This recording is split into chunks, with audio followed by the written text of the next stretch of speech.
The argument from dependency can be used to make an irrefutable case for God's existence. It goes like this.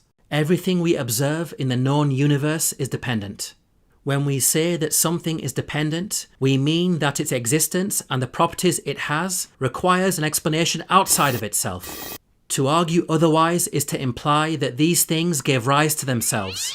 This is like saying that something both exists and does not exist at the same time, which is obviously an absurd proposition.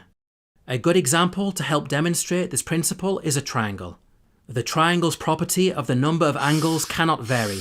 It can never be anything other than 3, because triangle means having 3 angles. So by its very definition, a triangle is a thing that has 3 angles. This property of having 3 angles is explained by the very existence of there being a triangle. By contrast, the triangle's property of colour can vary. Similarly, the lengths of its sides can also vary, as they can be longer or shorter. The size and colour of the triangle are properties that are not explained by the mere existence of the triangle. Hence, triangles in the physical world are dependent things, because we must look to an explanation that is external to the triangle in order to explain its existence.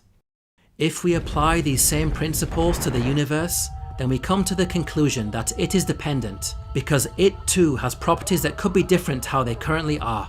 For example, the number of stars and planets it contains. This raises the question, how did the universe come to be? What explains it? The explanation for the universe cannot be anything that is dependent. Otherwise, we end up in a situation where the explanation requires an explanation, which does not explain anything. Besides, trying to use something that requires an explanation to explain something that requires an explanation will never give us any answers, as it leads to an infinite regress of explanations, which is absurd.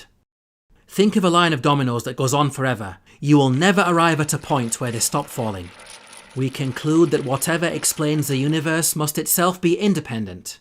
Now, not only does it have to be independent, it also has to be eternal. In fact, independent things are by their definition eternal. If they're not eternal, then it means they have a beginning, and things with a beginning need an explanation. That is to say, they are dependent upon something external to explain why they came into being. So how does the Qur'an relate to all of this? The 112th chapter of the Qur'an defines this independent, eternal existence as Allah. قُلْ هُوَ اللَّهُ أَحَدٌ.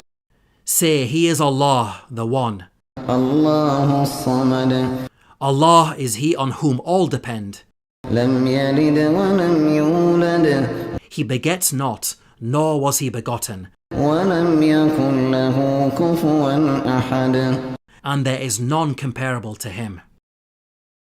Allahu Samad, which means that Allah is He on whom all depend, highlights Allah's independence. And Lam Yalid wa Lam Yulad, which means He begets not, nor was He begotten, implies eternality. We can see that in less than 10 words, the Qur'an describes our Creator in a way that provides an irrefutable argument for His existence. Allah is the independent, eternal reality that explains the origin of life, the universe, and everything. Atheists might respond by claiming that the universe is eternal and therefore it does not require an explanation. This does not help them because an eternal universe still has certain properties that could be different to how they are. Therefore, there must be something external to the universe that explains its physical properties. Hence, even an eternal universe is dependent. To help illustrate this, let's take the example of an eternal red triangle. The fact that the triangle has existed forever does not stop it from requiring an explanation for why it's red and not another colour. It does not matter whether the thing we are discussing is a triangle or universe. Nothing magically becomes independent just because it is eternal. Another response that atheists might put forward is that science will eventually come up with an explanation that does not require God. This is actually not the case, as the argument from dependency is a metaphysical argument. Metaphysical arguments are based on first principles which transcends all science. If you deny first principles, then it has logical implications that lead to a worldview based on absurdity. You can bring any scientific theory now or in the future, and this metaphysical argument will still be valid. Science can only refer to things that are dependent because it relies on observations. If you can observe something, then you are dealing with a dependent thing because it need not have existed, or could have existed in a different way, i.e., with potentially different properties.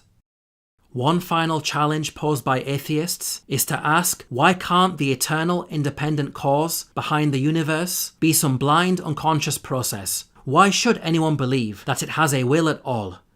In response, simply put, since the universe could have been otherwise, then it stands to reason that a decision maker is required to determine its existence from non-existence and decide which properties it has out of other possible properties.